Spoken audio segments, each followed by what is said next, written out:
Nursing Online, RN Presence. Lectures, medical basics, advanced treatment, practical experiences and more. Subscribe now and learn more.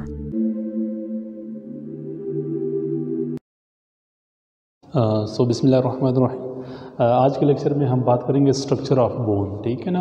अब typical जो long bones है वो मुश्तमिल होगी following parts, ठीक है ना। सबसे फर्स्ट जो है ना diaphysis, epiphysis, metaphysis, articular cartilage, periosteum, medullary cavity and endosteum, ठीक है ना। ये डिफरेंट पार्ट्स पे आप लोगों की टिपिकल लॉन्ग बोन मुश्तमिल होगी, ठीक है ना। अभी आए डायग्राम पे हम देखते हैं। अगर डायग्राम पे आप देखें तो ये टिपिकल लॉन्ग बोन्स जो है ना ये मुश्तमिल होगी दिस फॉलोइंग पार्ट्स पे, ठीक है ना। अब एक्चुअली अगर हम एनाटॉमिकली हम देखें तो ये जो टिपिकल लॉन्ग बोन है इसको हम दो मेजर रीजन में डिवाइड करते हैं, ठीक है ना। एपीफाइसिस एंड डायफाइसिस, ठीक है ना। अब एपीफाइसिस क्या है? Epiphysis actually they are the proximal and distal ends of the bones, ठीक है ना। ये रीजन और ये जो रीजन्स हैं ना इनको हम क्या कहते हैं?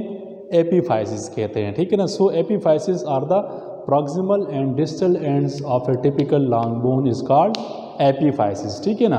अब proximal epiphysis and distal epiphysis के दरमियान में जो long bone portion है उसको हम क्या कहते हैं? diaphysis कहते हैं, ठीक है ना। So diaphysis actually body of the bones, जिसको हम क्या कहते हैं? shaft of the bone, ठीक है ना। अब इस diaphysis के सेंटर में एक cylindrical cavity होती है जिसको हम क्या कहते हैं? marrow cavity और मेडुलरी कैविटी। इस मैरो कैविटी और मेडुलरी कैविटी के अंदर क्या होते हैं? येलो बोन मैरो होते हैं, फैटी टिश्यू होते हैं, ठीक है ना। येलो बोन मैरो होते हैं, ठीक है ना। अब इसके बाद अगर हम बात करें तो ये जो एपीफाइशियल एंड है ना, प्रॉक्सिमल एंड डिस्टल एपीफाइशियल एंड, ठीक है ना, ये एक्चुअली मुश्तमिल होते हैं स्पॉन्जी बोन्स पे, ठीक है ना। स्पॉन्जी बोन्स को हम कैल्केनियस बोन्स भी कहते हैं। ये सॉफ्ट इन नेचर होते हैं, ठीक है ना।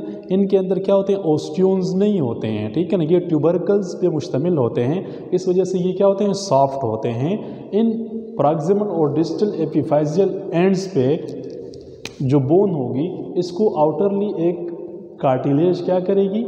कवर करेगी, ठीक है ना, जिसको हम क्या कहते हैं? आर्टिकुलर कार्टिलेज, सही है। अब ये जो आर्टिकुलर कार्टिलेज है ये एक्चुअली हाइलाइन कार्टिलेज पे मुश्तमिल है, ठीक है ना, जो आप लोगों की प्रॉक्सिमल एपीफाइशियल और डिस्टल एपीफाइशियल एंड को आउटरली क्या करती है? सराउंड करती है और जॉइंट्स बनाने में हेल्प करती है, सही है ना।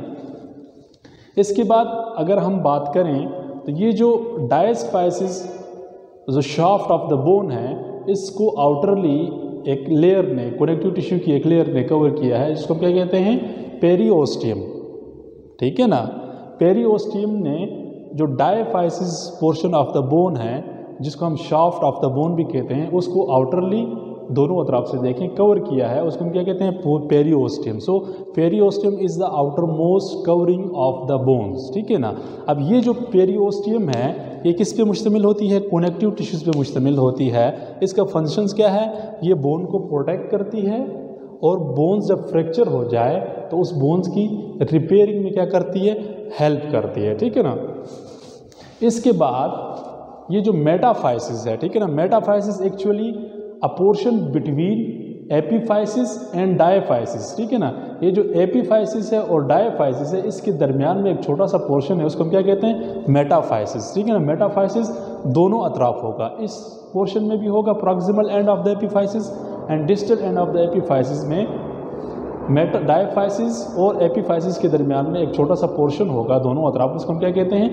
मेटाफाइसिस कहते हैं, ठीक है ना। अब मेटाफाइसिस के सेंटर में एक लाइन होगी, एक प्लेट होगी, उसको हम क्या कहते हैं? एपीफाइशियल प्लेट कहते हैं। अब ग्रोइंग बोन्स के अंदर ये एपीफाइशियल प्लेट जो है ना हेल्प करेगी in increase in the length of metaphysis, मतलब बोन के लेंथ में जो इंक्रीज आती है वो due to the epiphyseal plate of metaphysis, ठीक है ना, इसकी वजह से आती है, ठीक है ना। अब जब बोन्स की लेंथ में इंक्रीज आना जब स्टॉप हो जाती है ना at the age of 21 year, उस वक्त क्या होता है? ये जो हाइलाइन कार्टिलेज की एपीफाइशियल प्लेट होती है ना ये कन्वर्ट हो जाती है बोनी प्लेट में, ठीक है ना, जिसको हम क्या कहते हैं? एपीफाइशियल लाइन कहते हैं, ठीक है ना। तो क्या हुआ?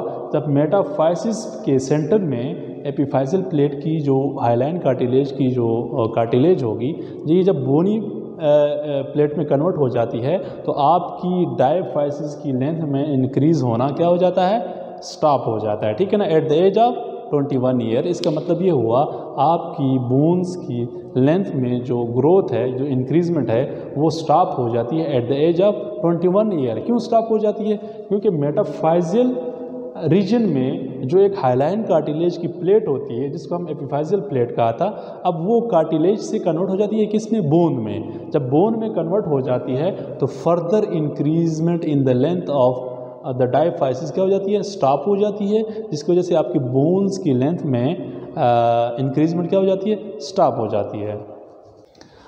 अब इसके बाद जो लास्ट पोर्शन है वो क्या है, एंडोओस्टियम, ठीक है ना। अब ये जो आपकी बोन्स है इसकी इनरली एक कनेक्टिव टिश्यू की लाइनिंग होती है जिसको हम क्या कहते हैं, एंडोओस्टियम कहते हैं, ठीक है ना। तो ये आपका क्या था, स्ट्रक्चर ऑफ बोन, ठीक है ना। तो स्ट्रक्चर ऑफ बोन में हमने क्या कहा था, आप लोग की जो टिपिकल लॉन्ग बोन है वो मुश्तमिल होगी डिफरेंट पार्ट्स पे, ठीक है ना, जिसमें हमने बात की थी diaphysis, epiphysis, metaphysis, articular cartilage, periosteum, medullary cavity and endosteum, ठीक है ना। ये डिफरेंट पार्ट्स मिल के आप लोगों के टिपिकल लॉन्ग बोन का स्ट्रक्चर बनाएंगे, ठीक है ना।